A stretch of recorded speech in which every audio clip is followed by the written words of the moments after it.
We are here with Millennium Live at the Digital Enterprise and FSI Transformation Assembly in beautiful Miami, and I'm lucky enough to be joined by Phil Fasano, the CEO of Bay Advisors. Thank you for joining us, Phil. Thanks very much for having me.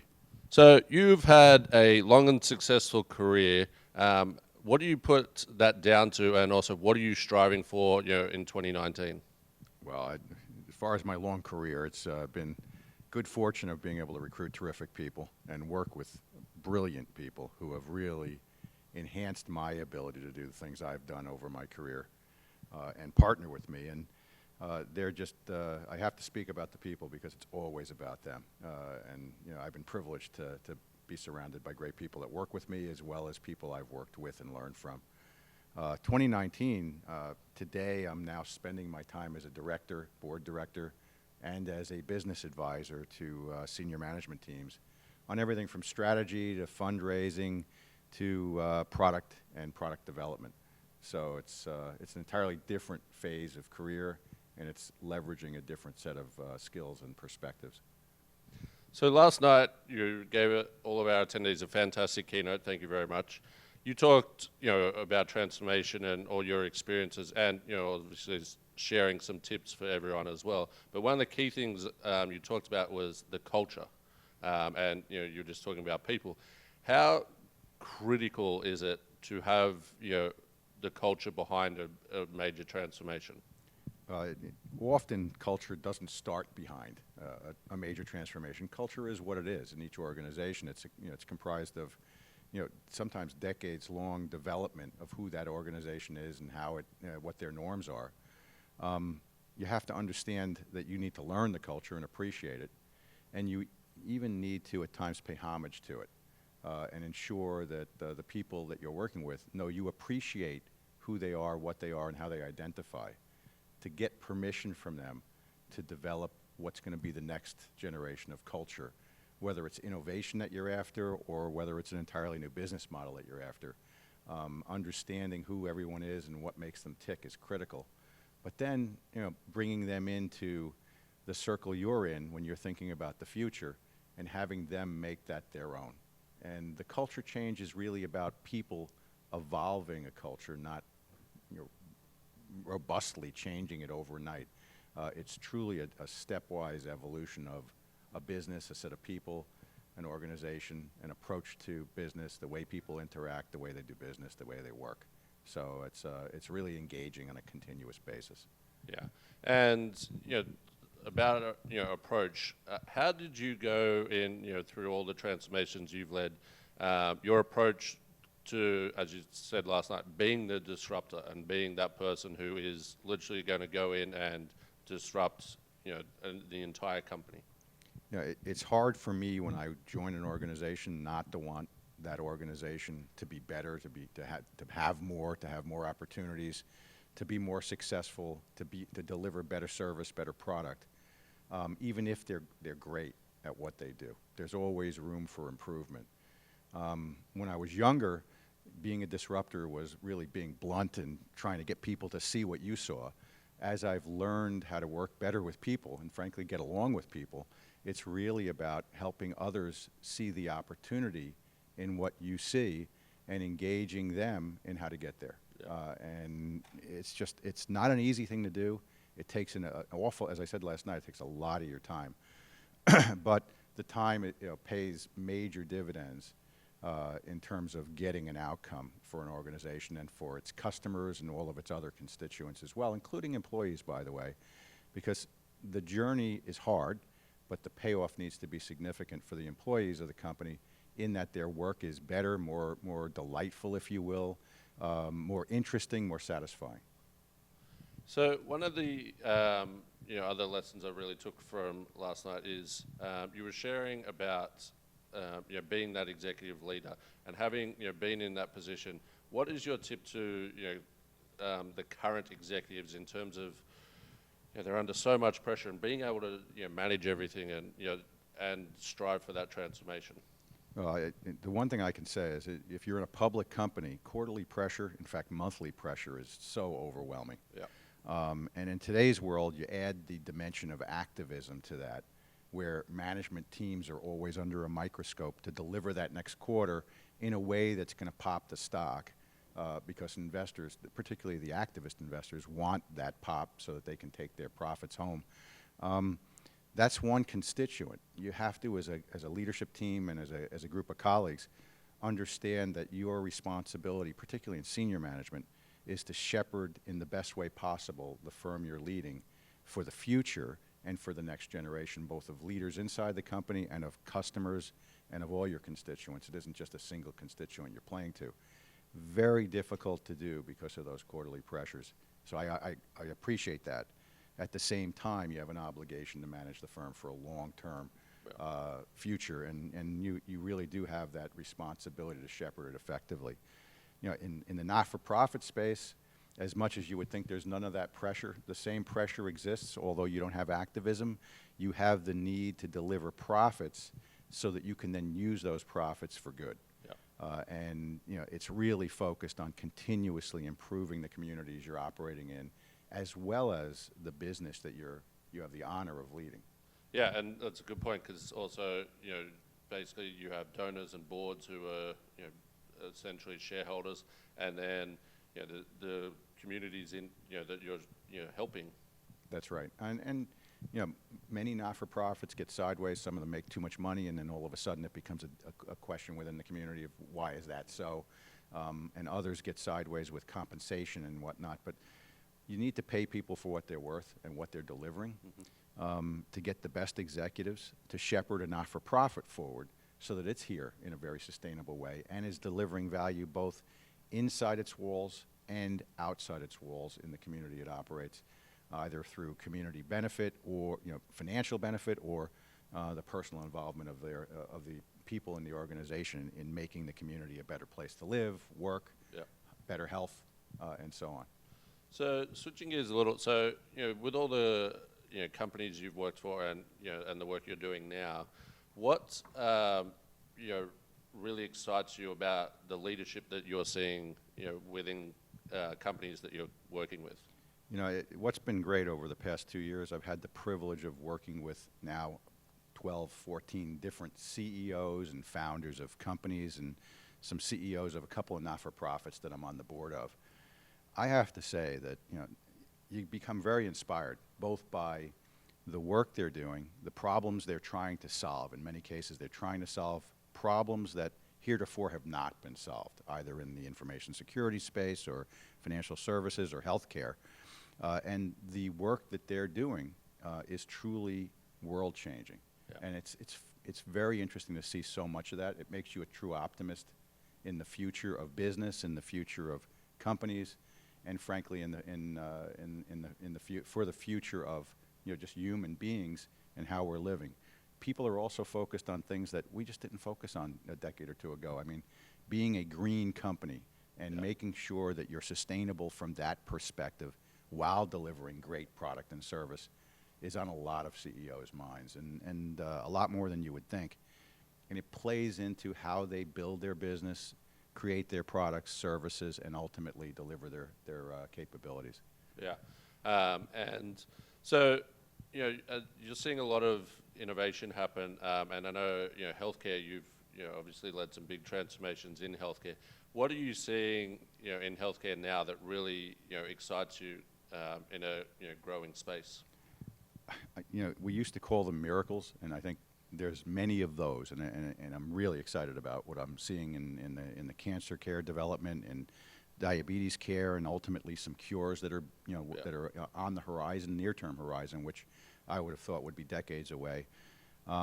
In the technology space, purely building bridges across health systems so that regardless of where a patient is, you know, your physician or anyone who's caring for you has all the data about you all the time, rather than you carrying your folio in and having to remember, you know, the last prescription you ordered and when you took it. That information's available. It's in someone's set of data. There are companies now pulling that data together and then offering, through the use of artificial intelligence, advice to physicians on what the next best treatment for you is to improve your health, or what the care gap was in terms of someone failed somewhere in the system, or you did, in something as simple as refilling a prescription, where they can actually say you need to do that because these things will happen that are good for you as a consequence, improving just the common health of everyone in the United States in particular. I'm very excited about that. I really am. I'm involved with one company there that's doing some very special work.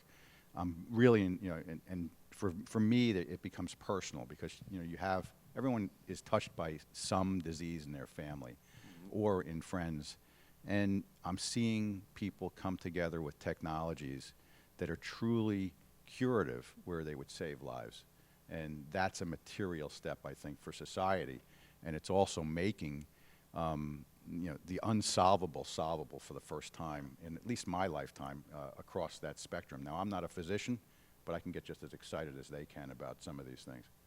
And yeah, and do you think, would you say, sorry, start that one again.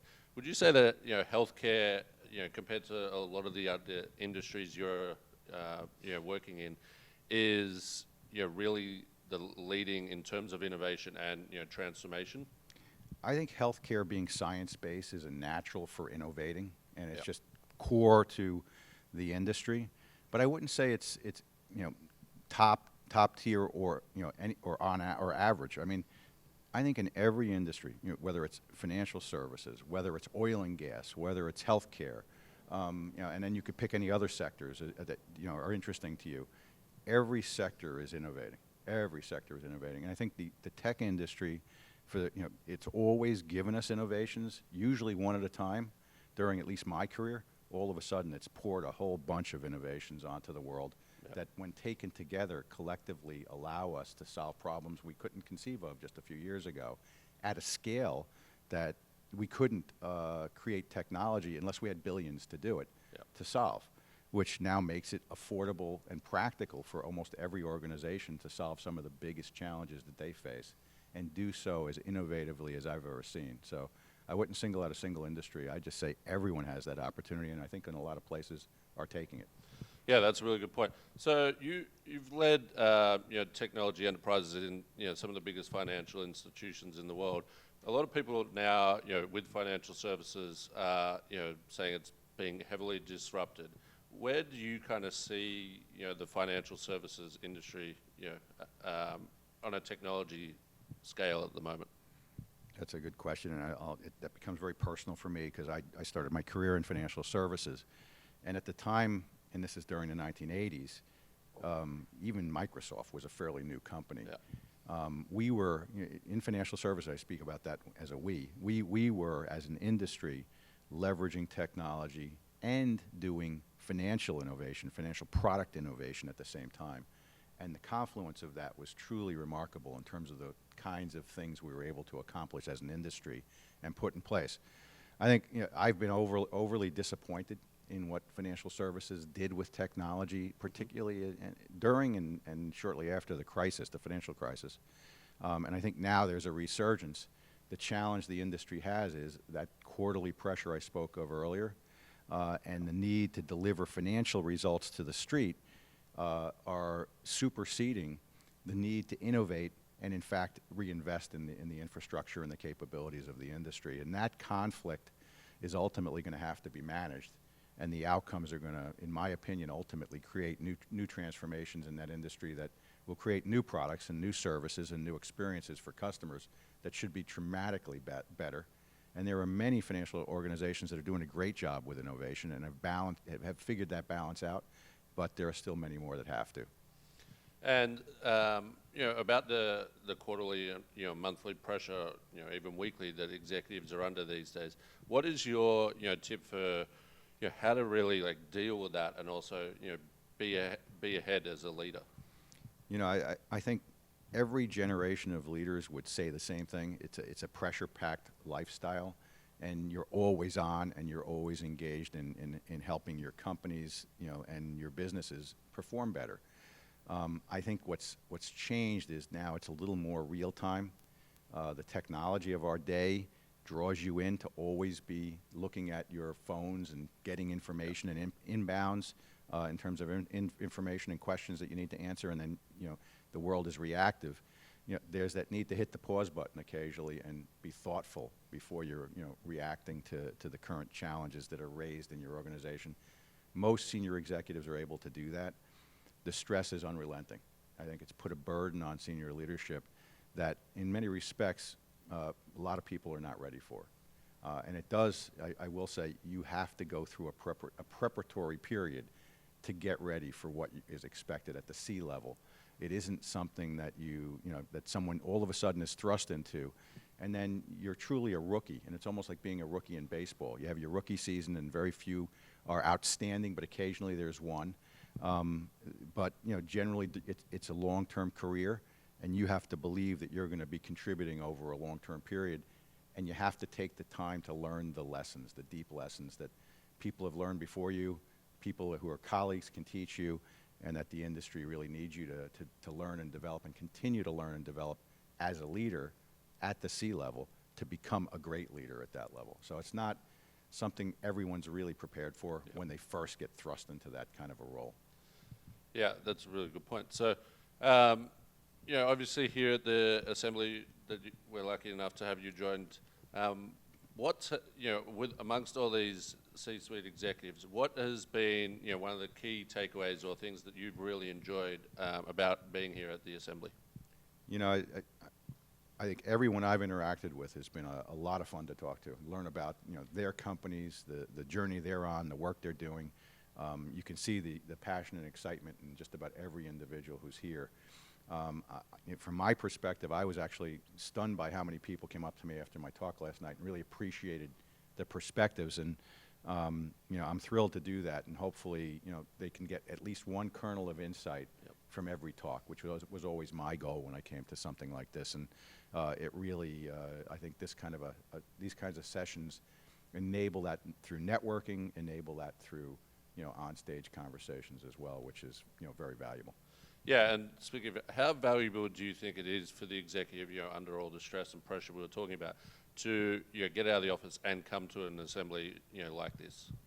Well, I think there, you can do a couple things. You can be overwhelmed by the pressure and never leave your office, which is you'll never develop as a senior executive that way. You have to see what the rest of and hear what the rest of the world is doing, and how they're doing it, because those different experiences add to your collection of experiences as a leader, and in some instances influence how you then go back and lead your organizations, drive the next outcome, or work with colleagues. And all of that is part of the constant education of a senior executive. So we're about 6 months away from a new decade, and there's obviously there's new technologies coming up all the time, as you mentioned. There's so many great companies with technology. Is there one technology looking ahead that you really see as like the game changer? That's a really good question. I mean, the world would say, well, AI, and everyone's centered on AI and machine learning and what it's now doing. And I would tell you that we've been doing AI and machine learning for 40 years. We've just never had the scale-up capability of cloud that allows you to truly solve the world's problems with AI and actually make it come to life in a way that it hasn't in the past. Supercomputers just didn't do it. And, cloud and being able to knit technologies together. I think it's a confluence of the technologies of the day. We're, all of a sudden we have these mobile devices which have more horsepower than anything I've had in data centers over the 30 years ago. You have the cloud and you have AI, but now it's really a question of what people really do with it and how they deploy that for both good and to really be enhancers to solving the world's problems. I see it in the healthcare space where AI can actually be a great support tool. As I've always said to physicians, one of them was the top in their class and everyone else graduated med school, and you can't differentiate them. They're all physicians, they're all great, and they've all worked extremely hard. But I can, with AI, you can make them all top graduates, right? There's so much insight that's out there that they can't read, but AI can help them understand and then really truly deliver the benefit of that to patients. In finance, making the financial services industry more approachable, more easily accessible, more convenient for the customer can really dramatically change that experience. And then there's the whole, the whole other side of the business where operations and call centers and all the other things that are part of every one of our businesses are about to change again through these technologies, which, is extremely exciting, at least from my perspective, for the next decade. Yeah. And so you've led, transformation at some of the biggest companies, Kaiser, AIG. If you had to pick one, what is, almost your proudest, accomplishment through those transformations? I think it's when you see the people in the organization make not only the transformation, but the outcome of the transformation their personal passion, and you can see them take on the pride that ultimately is the pride of the company, that depicts the enterprise to everyone we engage with. It takes on a life of its own. It's not about me or you or any one person, but it's truly about people in the organization taking that on and then, frankly, making it even better because it's now theirs. And that's really exciting because transformation isn't about one person. It's about an entire organization and the power of all the people in the organization and what they can do with either a new toolkit or capability or set of services, and then what they do next with it. So last question. What is your, again, looking ahead, what is your number one tip to the C-suite executive, both, today and also, looking ahead to next year and beyond? My number one tip for C-suite. I would just say, this is an expression I've used for a long while, we're all colleagues in service to our customers and our other constituents. And as colleagues, we have an obligation to deliver the very best our firms can deliver. What a great ending. Phil Fasano, thank you very much for joining us here at the Digital Enterprise and FSI Transformation Assembly in Miami. It was an absolute honor to have you here, and thank you so much. Appreciate it. Thank you.